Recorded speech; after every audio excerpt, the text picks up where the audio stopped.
Star Wars 7x7 episode 2564. So Star Wars Visions, right? I thought it might be worth revisiting it because, yes, I know we talked about it a few days ago, within the last week, and there have been a couple of other things that have come out about it, and I feel like low-key this is one of the biggest initiatives that Lucasfilm is pursuing this year and maybe, into next year as well. Punch it.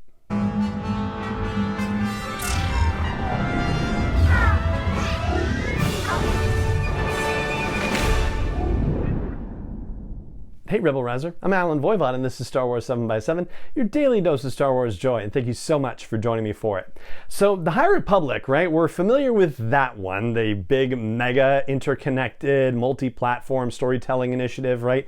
So that thing is happening this year, but it's not the only multi-platform storytelling situation that's happening. But Star Wars Visions is also actually a multi-platform thing as well. So if you'll recall, earlier in the year, there was an announcement about a novel that would happen under the banner of Star Wars Visions, and it's called Ronin by Mikko Camden.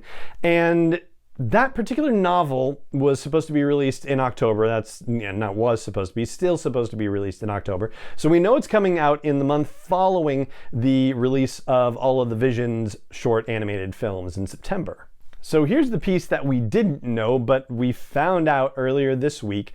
That novel, Ronin, is actually connected to one of the 9 short films that's being released as part of the Star Wars Visions initiative. So one of those films is called The Duel. And in talking about this for Lucasfilm, James Waugh from Lucasfilm says, out of all the shorts, The Duel felt most ripe for an ongoing story and novel, another one of Ronin's adventures. And so we find out that the character Ronin, who is the title character of Ronin by Mikko Camden, is also the character from this particular short film, The Duel. So one of the things that I always loved about the short, this is again back to James Waugh talking about The Duel, was that it was clear there was a larger history at play, that this wasn't the first adventure this warrior had been through, and it certainly won't be their last. What are those stories? And so they worked with the studio that produced The Duel to get more material and more background stuff that they had developed for it, and then they turned it over to Mikko Camden, and she wrote this novel Ronin, and according to James Waugh, it is unlike anything we've done before, quote unquote.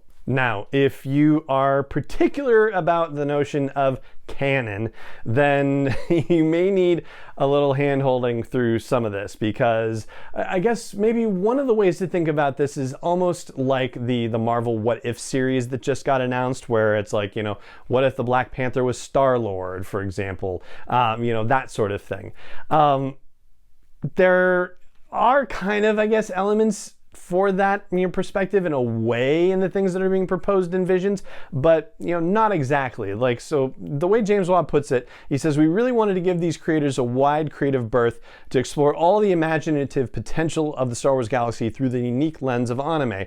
And he goes on and says, we realized we wanted these to be as authentic as possible to the studios and the creators who are making them, made through their unique process in a medium they're such experts at. So the idea was, this is their vision riffing off all the elements of the Star Wars galaxy that inspired them, hopefully to make a really incredible anthology series unlike anything we've seen before. And so they're not beholden to the timeline. So you could almost consider these legends, not in the old expanded universe kind of thing, but legends in the sense of perhaps, say, the legends of Luke Skywalker, for example. And so when you hear the description of the novel, you kind of go, oh, all right, because it, almost sounds like you could pick some elements out of the way things canonically unfolded, if you will, or maybe the way things used to be in previous Legends texts that are now considered legends, or that used to be the old expanded universe.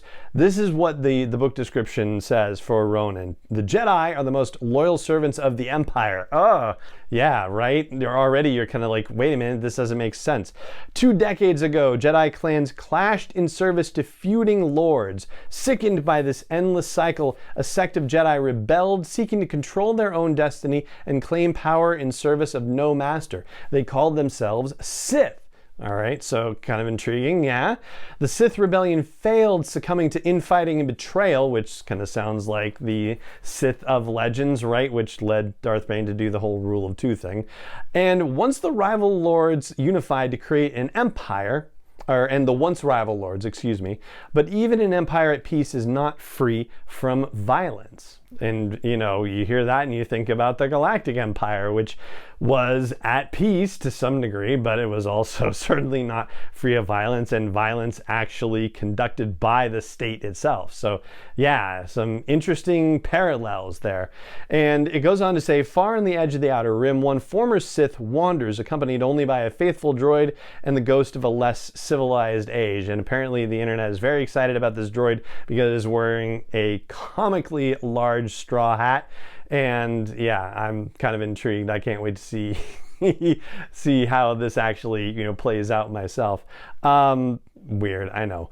He carries a lightsaber but claims lineage to no Jedi clan and pledges allegiance to no Lord. Little is known about him, including his name, for he never speaks of his past nor his regrets. So, you know, the term Ronin, you know, I don't know if that's his name or if that's just, you know, a term of art for this particular character. His history is as guarded as the red blade of destruction he carries sheathed at his side. As the galaxy's perpetual cycle of violence continues to interrupt his self-imposed exile, and he is forced to duel an enigmatic bandit claiming the title of Sith, it becomes clear that no amount of wandering will ever let him outpace the specters of his former life. But there's a little more that Camden provides in one of her quotes.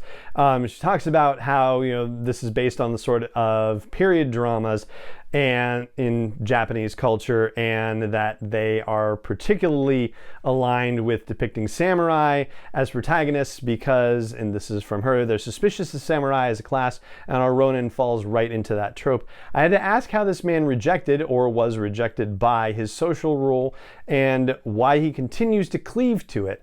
Why does he still carry that telltale red blade, and why does he hunt his own, unquote. So, you know, from hearing the description, the Sith rebellion failed, and I guess Ronin's particular response to it was to go far off into the Outer Rim to just be in exile and stay away from everyone. We don't know what the rest of the Sith rebellion folks did or anything like that. And the fact that he is, you know, on his own, but still apparently keeping to the ways of the Sith in some regards. So that's what, you know, she's kind of indicating, but that, you know, the idea of him hunting his own, well, you know, maybe that has something to do with the bandit that crosses his path, but maybe not. Maybe there's something else there. I don't know. For me, at least, when I read this and, you know, read a little bit back more about the Duel, which, you know, there isn't much about it that's been shared just yet, but this to me actually sounds like one of the most intriguing Star Wars storytelling situations that I think we've encountered in a long time. I really enjoyed The Legends of Luke Skywalker, even as, you know, we tried to parse it because it was part of the whole you know, the Journey to the Last Jedi situation. And so I was like, what has Luke been up to? And trying to understand what was fact and what was fiction in that. You know, it may not so neatly apply to a story like Ronin, but I got to tell you, this to me is one of the most fascinating potential projects for Star Wars coming up this year. And so I'm really curious to learn more about it. And I'd love to know if you are too. Like, is this an intriguing project to you? Like, let me know wherever you happen to catch the show, and there's a comment section, or at home base for the show at sw7x7.com. I'd love to hear from you. And that is where we're going to leave it today. And that's going to do it for this episode of the show. It just remains for me to say thank you so much for joining me for it, as always, and may the Force be with you wherever in the world you may be. Star Wars 7x7 is not endorsed or sponsored yet by Lucasfilm Limited, Disney, or 20th Century Fox, and is intended for entertainment and information purposes only. Star Wars, the Star Wars logo, all names and pictures of Star Wars characters, vehicles, and any other Star Wars related items are registered trademarks and/or copyrights of Lucasfilm Limited, by their respective trademark and copyright holders. May the Force be with them. All original content is copyright 2021 by Star Wars 7x7. We hope you love it.